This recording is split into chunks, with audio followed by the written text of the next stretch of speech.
billionaireherocampaign.com, and I watched a couple of videos, and it says why BitShares ecosystem. Shall we play a game? The Billionaire Heroes Challenge. What is the game designed to do? Well, the game is really designed to kind of step by step, we're just gamifying the lessons you need to learn in order to be competent in simply using your wallet, in understanding how it works. It's a bit of an experiment. We'll probably see a few different permutations of it emerge, but it's just making fun the learning process. The main element that we're looking at here is that it is actually a knowledge gap that keeps regular people from taking advantage of very powerful tools. So we're attempting in every possible way to make the learning process fun. And also, you may notice there's some financial rewards for playing that game. You can be earning some currency. So that marks the spirit that the real founder, Dan Larimer, we really credit him with the creation of BitShares and all of these different platforms. And his philosophy is that it needs to be free to enter, so free to use, and yet opportunities to earn the currency, because once you've earned currency, you have a completely different experience in the kind of community relationship that we're looking to foster. Yeah. And one of the other fascinating things about the BitShares platform was that it looks like the transaction speeds are a lot quicker than Bitcoin and Ethereum. When I saw that, I'm like, wow. But the thing is, people don't talk about that, right? Because Bitcoin is the hottest thing right now. But it looks like the BitShares transactions are much more quicker than Bitcoin and Ethereum. Correct. You're looking at graphene blockchain technology. So I'll tell you, what you get on the news floor is very different than what you get in the executive meetings of high-level corporations. Yeah. So just to give a little bit of insight without kind of revealing our strategy, I will say that every single major company that we're looking at, that we're onboarding into the system, the processing speed is the first thing they're looking for. It's why they've actually turned away from the current cryptocurrencies. It's because they're not able to process anywhere nearly the speed. You're looking at Bitcoin processing at maybe like 3 to 7 transactions per second worldwide. No, that's not going to work.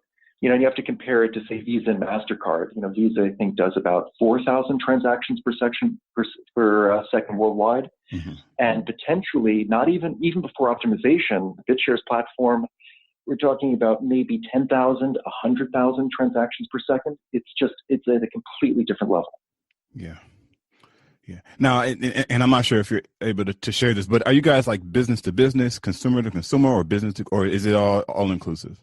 Well, I would say, we're right now, BitShares itself is going through a very needed evolution. In other words, I would say that what BitShares got right first was the most important thing, that you need a community. If it is not community-based, I really don't know what you're doing. So BitShares, I got to give it to them. They really got that right. Now, once you have that core community, now you have kind of the feedback loop you need in order to make sure that you're continuing to serve the real believers, the ones who actually invest their time and energy animating it, because that's what people experience when they first come in. But now we have to actually bring it to the marketplace. And in order to do that, we need to bring in pretty high-level businesses. So what I want to make sure that happens is, as large businesses start to come in, that we maintain that community connection. And I really also want to make sure that people get into BitShares before the price soars. That's just my belief. I'm not giving any investment advice. It's just what I'm seeing. As large businesses start to make use of this platform to facilitate global exchange, I just want to make sure that people know that that very same system is available to everyone. It's the same rules apply whether you're a big player or a little player, whether you have just 100 of them or 100,000 of them. And that's really the elegance of scale, that at the very large, the macro, and at the town and individual level, it functions the same. Yeah. And then, so of course, so BitShares is the is an exchange similar to like Bittrex and Coinbase. In a sense. Yeah, in a sense. You can get kind of philosophical about it, because ultimately it's actually just software, right? So if you totally boil it down, it's software. Okay. It's also a company.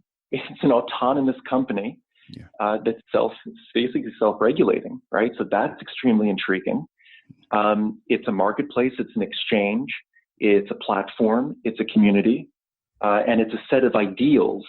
Dan Larimer speaks quite regularly about wanting to protect life, liberty, and property for all participants.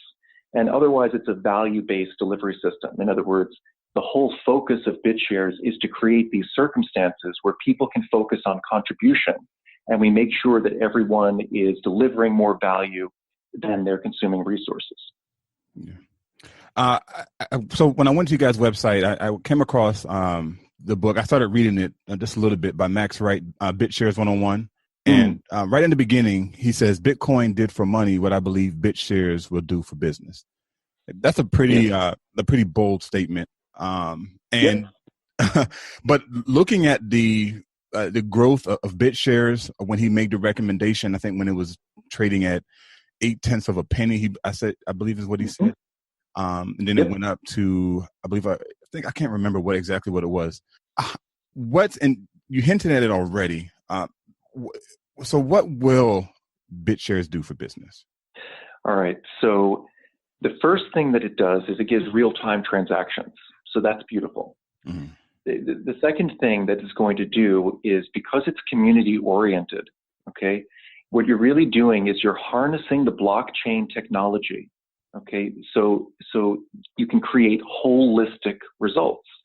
Now, it's an easy word to throw out, but I'm telling you, when you look at all of these information changes that are occurring, and I'm talking about in our current environment, you have AI being developed, you have blockchain, and you have quantum computing. Now, when you look at all three of these, they're already going to change the way we process information. But what BitShares has the capacity to do is it has the capacity to bring people into the marketplace where they can be a stakeholder in the whole marketplace. They can be a stakeholder in new businesses. It's more than just being a client or a raving fan. You can actually own a piece of the businesses that you're participating in. Now, what this does is this engenders a whole new level of participation. It carries with it a much more equitable redistribution of the profits and of the wealth that actually stabilizes the whole system. And it encourages not just holistic thinking, but group cognitive learning and network effects that genuinely benefit everyone involved, which, guess what, allows people to spend more and spend more freely and give more. This will bring business into the whole new value-based economy that I'm telling you is already happening right now. Yeah, and that's so amazing, man. Like the more I study cryptocurrency and try to understand the blockchain technology, I just get more excited because it's really like we're looking at the future right now. Today, we're looking at the future of the world of business, just the way transactions are handled. You know, it's simply amazing. And the unfortunate thing is that a lot of people are still skeptical, which it makes sense. You know, and we said earlier that the big decentralized. Well, it's not decentralized, or it's decentralized. You know, so yeah, man, I really appreciate you explaining that, and it makes sense. It really does. It makes sense, and I really encourage people to really consider looking into and start studying the blockchain and cryptocurrency more, because it's inevitable. Eventually, it's inevitable. That's correct. And ultimately, what you're looking at is it all boils down to biomimicry. All we're doing is imitating the ecosystem. And I think just one last piece before we kind of close out, I think it's an important reminder that many of the developers of this blockchain technology themselves are involved in permaculture, are involved in gardening. So we're actually pretty low key in how we actually live our lives. Mm-hmm. All we're trying to do with this technology is just make sure that everyone in the world can participate in the market, in a free market, and derive the benefit that we all want to give. Yeah. Yeah. And just to give people some kind of context of how serious this is, I was reading an article this morning from CoinTelegraph. Mm-hmm. I kind of scanned it where Apple is looking into the blockchain technology. Oh, yeah. Well, I'll give you one even further. Yeah. The IRS and the Federal Reserve are looking at blockchain technology. They call it a slightly different name. They call it distributed ledger technology, but it's blockchain. Blockchain. Blockchain is Look, you just have to look at who is investing into it. Mm-hmm. And it's literally all of the major financial players. Everyone is looking at it because it represents what we call one of those foundation technologies. It's it just functions like a nervous system. And I don't know if you guys are familiar with the Internet of Things. Yes, definitely. It's this, right? So that's really where you start to see the whole equation change, where now there's like this information feedback loop with almost every single physical item that creates this like virtual representation of all of the transactions. I mean, you can use blockchain, for example, to make sure that the t-shirt that you buy is totally fair trade and that every single transaction that went into the making of that t-shirt, you will be able to track out. That is an innovation we've never seen before. Yes. Yeah. And that's public information, right? It's in the public ledger, and you can see it. That's what I'm saying.